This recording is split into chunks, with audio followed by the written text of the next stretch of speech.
बच्चों, let's read the question. The question says that area of the region formed by mod z less than equal to 4 and minus pi by 2 less than equal to argument z less than equal to pi by 3 on the Argand diagram is. इस question में mod z less than equal to 4 and minus pi by 2 less than equal to argument z less than equal to pi by 3 से जो region form होगा उस reason का area निकालना है argon diagram पे. बहुत ही सिंपल सा क्वेश्चन है. पहले हम की कॉन्सेप्ट लिख लेते हैं. की कॉन्सेप्ट, पहला की कॉन्सेप्ट है mod z minus a is equal to b represents a circle with center a comma 0 and radius b. mod z minus a equals to b एक ऐसे सर्कल को रिप्रेजेंट करता है जिसका सेंटर a comma 0 है और जिसका रेडियस जो है वो b है. दूसरा, argument of any complex number z is the angle between positive real axis and the line joining origin and the point z.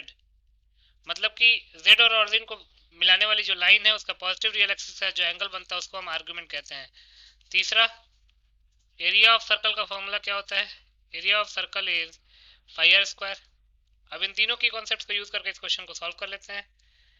Question में गिवन रीजंस क्या है? Given inequalities are mod z less than equal to 4 and जो दूसरा है वो है argument z less than equal to pi by 3 and greater than equal to minus pi by 2.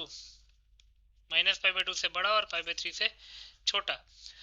अब यहाँ पे दो रीजंस दे रखे हैं, mod z less than equal to 4 and minus pi by 2 less than equal to argument z less than equal to pi by 3.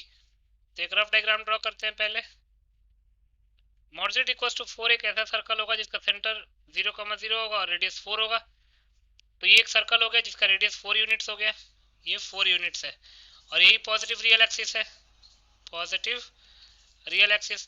तो mod z less than equal to 4 इसका मतलब कि सर्कल के पेरिफेरी पे जो points होंगे और उसके अंदर वाले पॉइंट्स उनको कंटेन करेगा.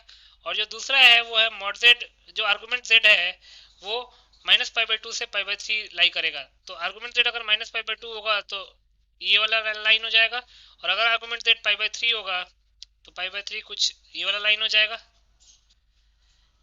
इसका मतलब ये जो एंगल है ये पाई बाई 3 है और ये जो एंगल है वो है माइनस पाई बाई 2. तो जो कॉमन एरिया हुआ वो कौन सा एरिया हो गया? वो ये वाला एरिया हो गया, दोनों रीजन्स को मिला के.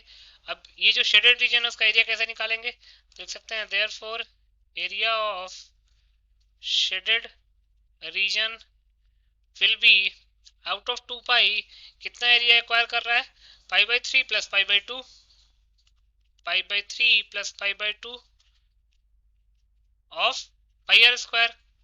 पाई से पाई कैंसिल आउट हो जाएगा, 3 और 2 का एलसीएम हो जाएगा 6 को 3 से मल्टीप्लाई डिवाइड करेंगे 2 इंटू पाई 2 पाई, 6 को 2 से डिवाइड करेंगे 3 into pi 3 pi upon 2 into radius है 4 तो 4 का स्क्वायर हो जाएगा 16. तो ये हो जाएगा 5 pi upon 16, not 16, 6 into 2 12 into 16, 4 into 3 12 होता है, 4 इंटू 4 16 होता है. तो ये हो जाएगा 20 पाई अपॉन 3 स्क्वायर यूनिट्स. अब पाई की वैल्यू 3.14 पुट कर देंगे अपॉन 3 स्क्वायर यूनिट्स. तो सिंप्लीफाई करेंगे तो ये आंसर आ जाएगा 20.93 स्क्वायर यूनिट्स. ये हमारा रिक्वायर्ड एरिया हो जाएगा. तो यहाँ से हम लिख सकते हैं hence 20.93 square units will be the required area. So 20.93 square units will be the final answer. I hope you understood it well. Best of luck.